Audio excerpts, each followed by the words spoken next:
আমার সমস্ত যুবকদেরকে, ছাত্রদেরকে আজকে বলতে চাই, ইসলামী ছাত্র শিবির যারা এই মাহফিল আয়োজন করেছে, ইসলামী ছাত্র শিবির দেশের শিক্ষাঙ্গনের শ্রেষ্ঠ চরিত্রবান একটি সংগঠন। সবাই কোন আলহামদুলিল্লাহ। পত্র পত্রিকাগুলি অনাবরত লেখে যে শিবির রক কাটে। আমি লন্ডনে গেছি, তো একজন আমার কথায় কথায় শিবিরের কথা উঠছি, কয় যে হুজুর শিবিরের কথা কবেন না। বলে কেন?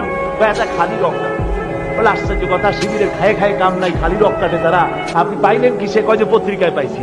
আমি তখন বললাম, দেখেন কোরআন শরীফের সূরা হুজুরাত 26 পারা, কোরআন শরীফ আল্লাহ পাক বলেছেন, ফাসিক কর্তৃক পরিবেশিত খবরকে যাচাই না করে বিশ্বাস করো না। আজকে পত্র পত্রিকার কাজ, তাদের কাজ হচ্ছে অধিকাংশ সব সাংবাদিকতা এক মহান পেশা। এই মহান পেশাকে অনেকে নিজের নিজস্ব চিন্তা এবং নিজস্ব দর্শন অনুযায়ী প্রতিপক্ষকে ঘায়েল করার জন্য হাবিজাবি তারা লেখে।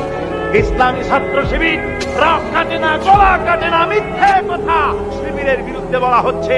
ইসলামী ছাত্র শিবির বাংলার জমিনে কোরআনের রাজ কায়েম করার জন্য এ পর্যন্ত 48 জন নেতা এবং কর্মী শাহাদাতের নজরানা আল্লাহর দরবারে তারা পেশ করেছে। সুতরাং এই শহীদি কাফেলা ইসলামী ছাত্র শিবিরকে আমরা আমাদের অন্তরের অন্তঃস্থল থেকে মুবারকবাদ জানাই। আল্লাহ তাদেরকে কবুল করুন, জোরে বলেন আমিন।